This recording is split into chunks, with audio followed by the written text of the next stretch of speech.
Welcome guys. Today we move to synthesis. Synthesis के अंतर्गत हम 3 प्रकार के वाक्य पढ़ते हैं, सिंपल सेंटेंस, कॉम्प्लेक्स सेंटेंस और कंपाउंड सेंटेंस। आज है सिंपल सेंटेंस बनाना। Exercise number 2 मिसकलेनियस।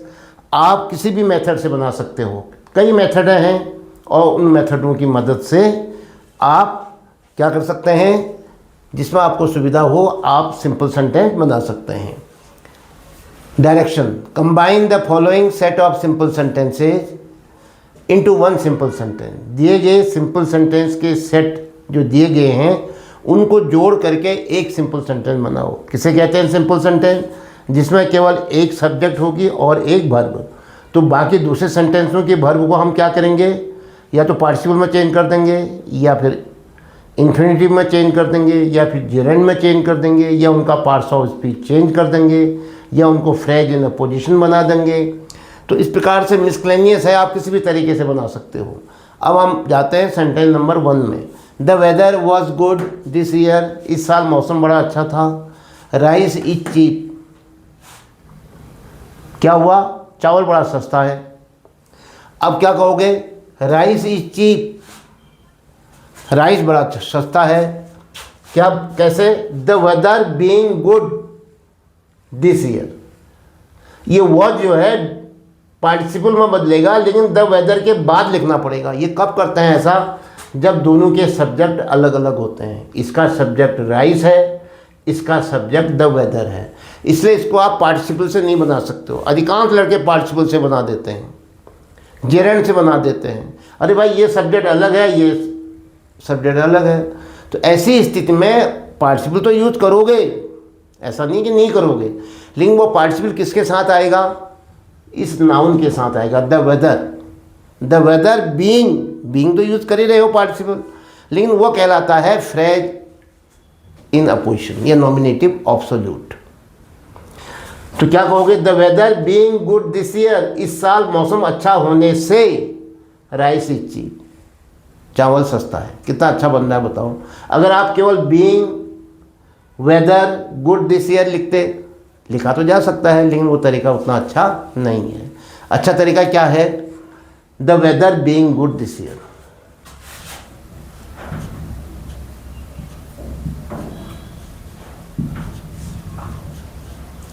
इसका सब्जेक्ट लिखा मैंने।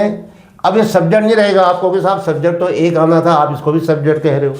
ये सब्जेक्ट नहीं रहा अभी, ये फ्रेज इन अपोजिशन हो गया, नॉमिनेटिव ऑब्सोल्यूट हो गया। ये कोई मतलब नहीं रखेगा क्रिया से, और वर्ब से इसका कोई लेना देना नहीं होगा, ऑब्सोल्यूट हो जाएगा। द वेदर, अब लाओ पार्टिसिपल। वॉच का बना दिया हमने being good this year, comma rice is cheap.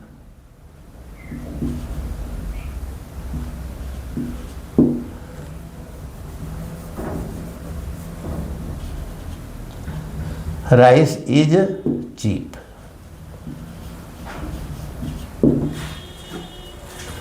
अब एक सब्जेक्ट आया राइस, वर्ब आई इज, बाकी जो है ये फ्रेज इन अपोजिशन बन गया, या नॉमिनेटिव ऑब्सोल्यूट बन गया।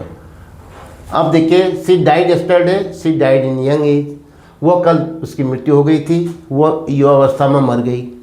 तो क्या कहोगे? She died yesterday in young age. She died, दोबारा इसकी ज़रूरत नहीं है, सी डाइड है यहाँ, तो फिर दोबारा सी डाइड जो क्या लिखोगे? न सब्जेक्ट की ज़रूरत है न वर्ब की। She died yesterday in young as, कल वह युवावस्था में मर गई।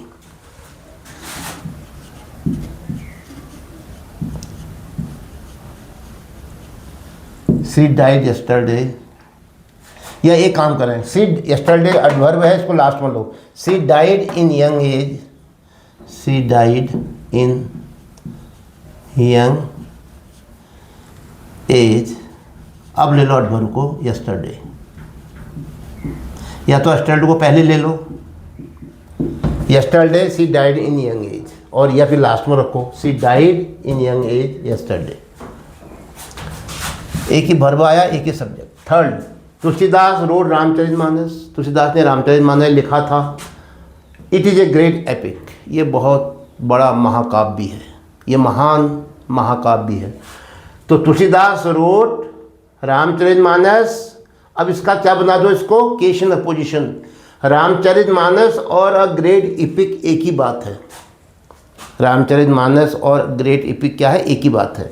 तो इसलिए दोनों को आपस में लिख दो, कॉमा लगा दो बीच में। तुलसीदास रोट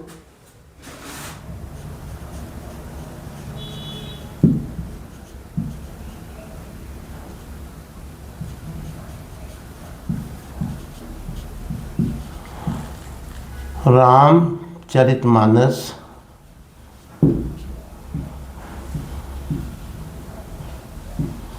कॉमा क्या है रामचरितमानस, अ ग्रेट इपिक। इसका क्या हो गया, ये फ्रेज इन अपोजिशन हो गया। रामचरितमानस क्या है, Ramcharitmanas a great epic, a great epic. देखो एक ही तुलसीदास आया सब्जेक्ट, रोट आया वर्ब। रामचरितमानस और अ ग्रेट एपिक साथी हैं, कॉमा लगा रखा है, दोनों एक ही चीज़ हैं, एक दूसरे के लिए प्रयुक्त हो सकते हैं। नंबर 4 क्या है, my brother failed, he heard the news, he began to weep, वो रोने लग गया, उसने समाचार सुना। माई ब्रदर फेल्ड, मेरा भाई फेल हो गया। अब देखो मेरे भाई ने फेल होने का समाचार सुनकर वो रोने लग गया, या मेरा भाई रोने लग गया। एक काम और करो, ऑन हियरिंग द न्यूज, या हियरिंग से शुरू करो पार्टिसिपल से, क्योंकि न्यूज़ सुनी नहीं कि आदमी दुखी हो जाएगा। तो इसलिए यहाँ पर जरन मत लाओ, पार्टिसिपल ही लाओ। Hearing the news of his failure, failed का बना दो पार्ट्स ऑफ स्पीच चेंज करके नाउन। फेल का नाउन क्या होता है, फेल्यूर। क्या कहोगे, hearing the news of his failure my brother began to weep, मेरा भाई रोने लग गया। ये ही की जगह my brother began to weep, began प्रारंभ कर दिया उसने, टू वीप रोना। तो क्या कहोगे, एक सब्जेक्ट एक वर्ब। तो हियरिंग से शुरू कर दो। एक तो हमने ये बदल दिया पार्टिसिपल में, hearing the news of his, और दूसरा पार्टिसिपल फेल्ड जो था इसको किसमें बदल रहे हो, नाउन में, फेल्यूर। इसका पार्ट्स ऑफ स्पीच चेंज कर दिया आपने। एक वर्ब को आपने पार्टिसिपल बनाया, दूसरे वर्ब का पार्ट्स ऑफ स्पीच चेंज कर दिया, उसको नाउन बना दिया। Hearing the news of his failure,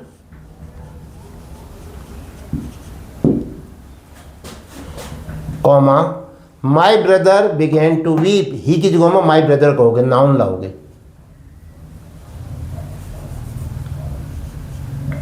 my brother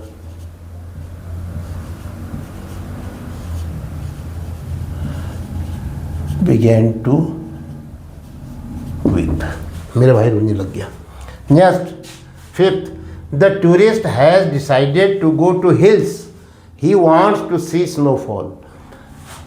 tourist जो था उसने डिसाइड कर लिया है हिल्स में जाने का, वो चाहता है, he want to see snowfall, वो स्नोफॉल देखना चाहता है। तो देखो ये to see snowfall, to see snowfall का मतलब बर्फ गिरना देखना चाहता है, हिमपात देखना चाहता है। तो द टूरिस्ट है decided to go to hills,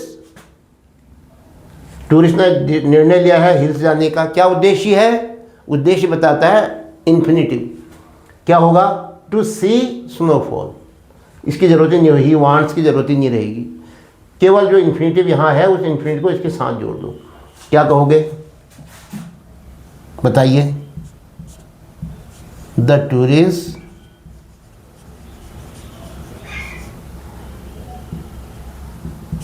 tourist क्या है डिसाइडेड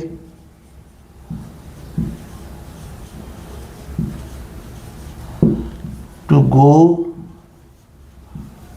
टू हिल्स, हिल्स जाने का उसने निर्णय ले लिया है। क्या है उसका मकसद, इन्फिनिटिव से बनेगा काम, इन्फिनिटिव इसमें दे रखा है, टू सी स्नोफॉल।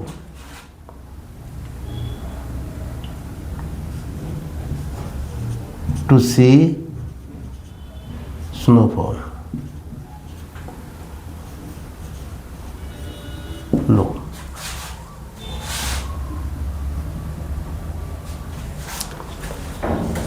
टूरिस्ट ने हिमपात देखने के लिए, बर्फबारी देखने के लिए पहाड़ में जाने का निर्णय कर लिया है। Number 6, last year the man purchase a house, it is A bungalow. यह एक बंगला है। लास्ट ईयर उस व्यक्ति ने एक बंगला खरीदा, मतलब एक मकान खरीदा, इट इज़ ए बंगलो, एक बंगला है। तो क्या कहोगे? Last year the man purchase a bungalow. बस बंगलो हाउस ही तो हुआ, तो ये परचेज ए हाउस नहीं कहोगे। Last year the man purchase a bungalow. ये ध्यान रखिएगा, कुछ चीज़ें हट जाएंगी तो वहाँ पर आप निसंकोच last year the man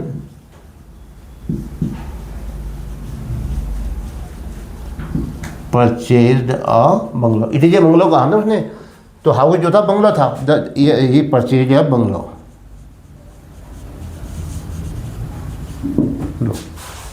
last year the man purchase a bungalow. Number 7, we like this city, हम इस शहर को पसंद करते हैं। It is neat and clean, ये क्या है? बहुत साफ सुथरा है।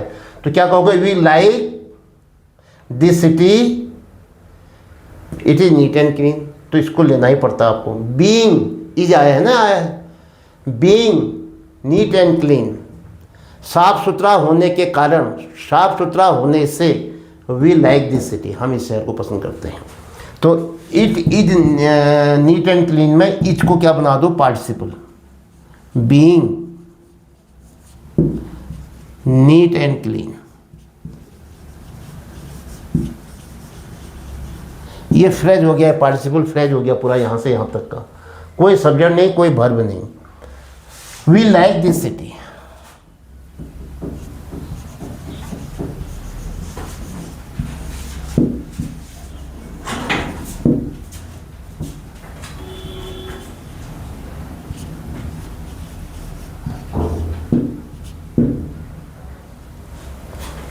हम इस शहर को पसंद करते हैं। तो ये थे आपके आज दिए गए सेंटेंस, जिसको हमने सिंपल सेंटेंस में चेंज किया।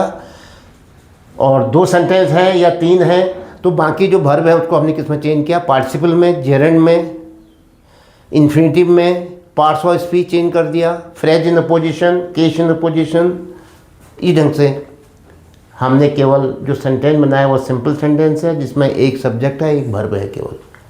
ये चैप्टर आपको कैसा लग रहा है? आप कमेंट बॉक्स में अपनी राय ज़रूर लिखें और लाइक करें यदि आपको अच्छा लगता है, और चैनल को भी सब्सक्राइब करें ताकि अगला वीडियो आपको समय पर मिल सके। इसके साथ ही आज का ये वीडियो समाप्त होता है। जय हिंद।